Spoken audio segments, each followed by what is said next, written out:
내 속에서 솟아나오려는 것, 바로 그것을 나는 살아보려고 했다. 왜 그것이 그토록 어려웠을까?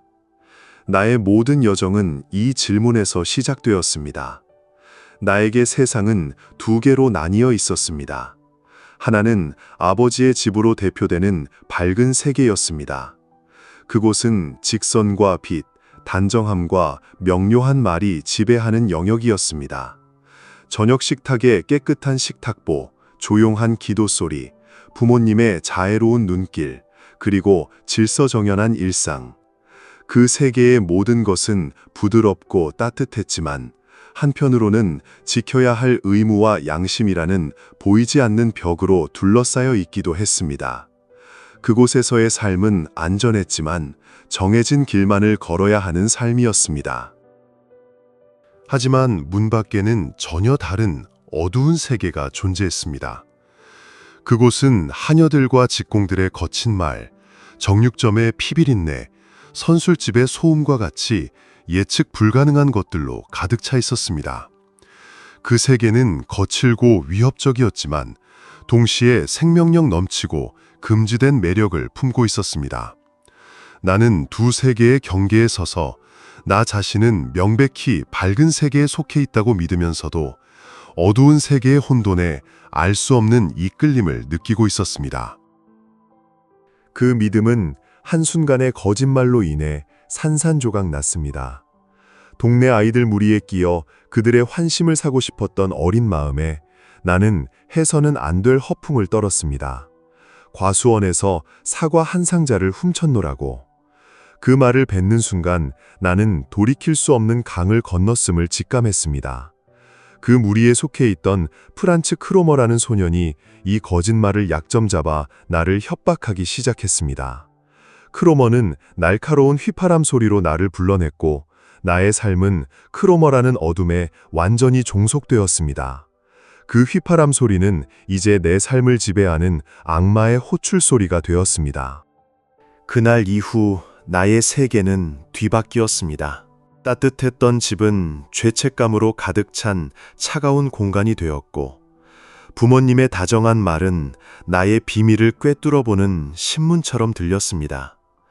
나는 밤마다 악몽에 시달렸고 나의 신경은 극도로 예민해져 크로머의 휘파람 소리 환청을 들었습니다.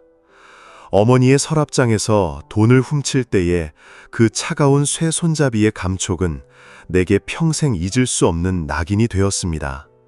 나는 기도를 하려 했지만 나의 기도는 더 이상 신에게 닿지 않았습니다. 나의 신은 이제 크로머가 되어버렸기 때문입니다. 나는 이미 밝은 세계에서 추방된 길 잃은 영혼이었습니다. 절망의 한가운데 막스 데미안이라는 소년이 우리 학교에 전학을 왔습니다. 그는 다른 동급생들과는 전혀 다른 분위기를 풍기는 소년이었습니다. 나이보다 성숙한 얼굴과 확신에 찬 태도, 상대의 마음을 꿰뚫어보는 듯한 눈빛을 지닌 그에게서 나는 눈을 뗄 수 없었습니다. 어느 날 그는 나에게 성서 속 카인과 아벨에 대한 새로운 해석을 들려주었습니다. 그는 세상이 낙인 찍은 살인자 카인이 실은 나약한 아벨과 달리 강인하고 대담한 정신을 지녔기에 다른 이들의 두려움을 산 인물일 수 있다고 말했습니다. 카인의 이마에 찍힌 표식은 죄의 증거가 아니라 오히려 뛰어남의 상징일 수 있다는 것이었습니다. 그는 더 나아가 세상이 말하는 허용된 것과 금지된 것의 경계 자체에 의문을 던졌습니다. 어떤 생각이든 그 자체로 선하거나 악한 것이 아니며 중요한 것은 오직 자기 자신에게 그것이 허용되는지 금지되는지 스스로 판단하는 것이라고 말했습니다. 세상의 법이 아닌 오직 자기 자신의 의지와 양심만이 유일한 기준이 되어야 한다는 그의 사상은 내가 당연하게 여겨온 선과 악의 이분법적 세계관에 강력한 충격을 가했습니다. 데미안은 나를 억압하던 크로모의 존재를 알아차렸고 얼마 후 그 문제를 해결해 주었습니다. 그날 이후 크로모는 나를 피해 다녔습니다. 지옥에서 해방된 나는 아버지에게 나의 잘못을 고백하려 했지만 아버지는 나의 깊은 고뇌를 이해하지 못하고 가벼운 꾸중으로 넘어갈 뿐이었습니다. 나는 구원받았지만 동시에 깊은 고독을 느꼈습니다. 데미안이 속한 세계는 부모님의 밝은 세계와는 너무도 달랐고 나는 그 두 세계 사이에서 다시 길을 잃었습니다. 나는 데미안에게 감사했지만 한편으론 그를 두려워했습니다. 그는 나를 구원했지만 그 구원의 방식은 밝은 세계의 것이 아니었기 때문입니다. 이후 진학한 기숙학교에서 나는 데미안과 떨어져 지내며 깊은 고독과 방황의 시기를 겪었습니다. 나는 술집을 전전하고 학생들과 어울려 금지된 행동에 탐닉하며 스스로를 어두운 세계로 내던졌습니다. 탁한 술 냄새와 공허한 웃음 속에서 나는 나의 내면이 점점 더 황폐해지는 것을 느꼈습니다. 그것은 데미안이 열어보인 새로운 세계를 향한 나의 미숙하고 서툰 갈망의 표현이었습니다. 그러던 중 공원에서 한 아름다운 여인을 보게 되었고 나는 그녀에게 단테의 연인 이름을 따 베아트리체라는 이름을 붙여주었습니다. 나는 그녀에게 말 한마디 걸지 못한 채 멀리서 그녀를 동경하기 시작했습니다.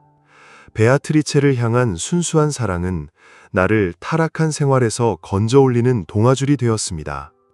나는 술을 끊고 다시 단정한 생활로 돌아와 오직 그녀를 위한 봉사를 시작했습니다.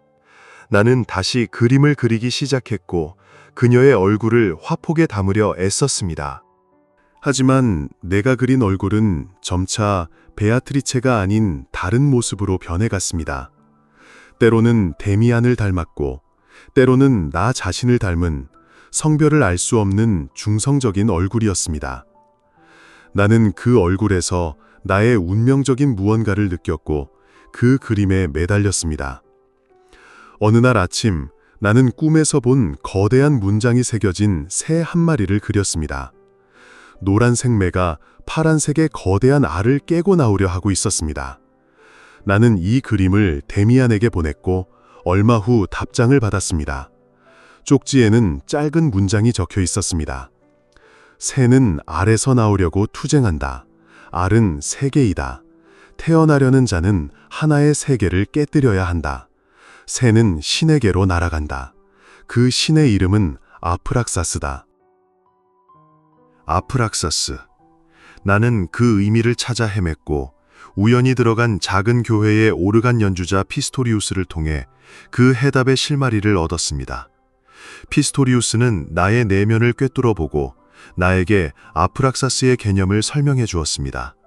아프락사스는 신적인 것과 악마적인 것을 동시에 아우르는 고대의 신이었습니다. 세상이 선과 악, 빛과 어둠으로 나누어 놓은 것들을 모두 자신의 일부로 통합하는 존재.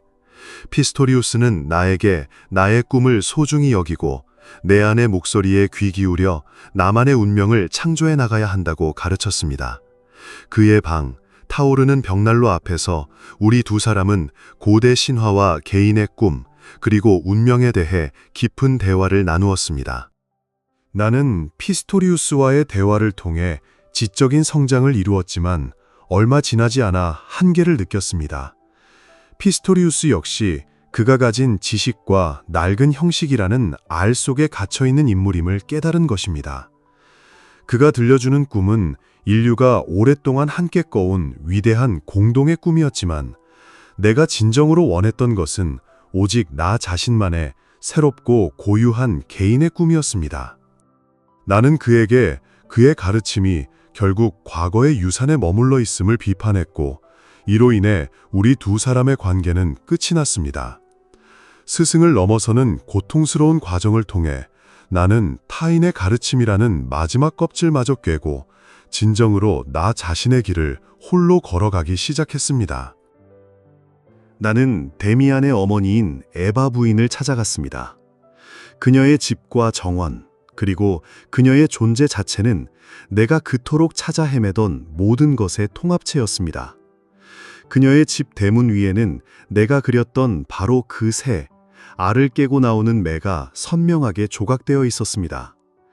그녀는 나의 연인이자 어머니, 신적인 존재이자 현실의 여인이었습니다. 그녀의 눈빛 속에는 모든 인간의 운명이 담겨 있는 듯했고, 그녀는 나의 모든 것을 있는 그대로 받아주었습니다. 나는 그녀에게 나의 모든 꿈과 사랑을 고백했지만, 그녀는 나에게 사랑과 운명의 본질을 가르쳤습니다. 그녀는 이렇게 말했습니다. 사랑은 간청해서는 안 돼요. 강요해서도 안 되죠. 사랑은 그 자체로 확신에 이르는 힘을 가져야 해요. 그러면 사랑은 더 이상 끌려가는 것이 아니라 스스로 끌어당기게 되지요. 그녀는 내가 외부에서 구원을 찾는 것이 아니라 내 내면을 사랑과 운명으로 가득 채워 원하는 것이 스스로 나에게 찾아오도록 만들어야 한다고 일깨워 주었습니다. 그녀 곁에서 나는 나의 운명을 사랑하고 내면의 목소리에 따르는 법을 배우며 온전한 나 자신과 마주하게 되었습니다. 그러나 평화는 오래가지 않았습니다. 세상은 제1차 세계대전의 포화에 휩싸였고 나 역시 장교로 참전했습니다. 전쟁터의 혼돈 속에서 나는 나의 이마에 카인의 표식이 있음을, 나 역시 남들과는 다른 운명을 지닌 존재임을 받아들였습니다. 치열한 전투 중 나는 큰 부상을 입고 야전 병원에 후송되었습니다. 끔찍한 고통과 열에 들떠 의식이 흐릿한 상태에서 나는 옆자리 침대에 데미안이 누워있는 것을 발견했습니다. 그의 얼굴은 창백했고 그 역시 심각한 부상을 입은 상태였습니다. 그는 마지막 힘을 다해 나에게 말했습니다. 앞으로는 내가 필요할 때 내 자신의 내면을 깊이 들여다보아야 한다고. 그러면 자신이 내 안에 함께 있음을 알게 될 것이라고 말입니다. 그리고 그는 나의 입술에 입을 맞추었습니다. 그것은 데미안의 입맞춤이자 에바 부인이 보내는 입맞춤이었으며 내가 나 자신과 나누는 입맞춤이었습니다. 다음 날 아침, 내가 깨어났을 때 옆자리는 비어 있었습니다. 그곳에 데미안이 정말 있었는지 아니면 모든 것이 열에 들뜬 꿈이었는지 알 수 없었습니다. 하지만 나는 더 이상 혼자가 아니었습니다. 주머니 속 작은 거울 조각을 꺼내 내 얼굴을 비춰보았을 때 그 안에는 나의 모습과 함께 나의 친구이자 영원한 길잡이였던 데미안의 얼굴이 하나로 겹쳐져 있었습니다. 기나긴 여정의 끝에서 나는 마침내 나 자신에게로 이르는 길을 찾아낸 것입니다.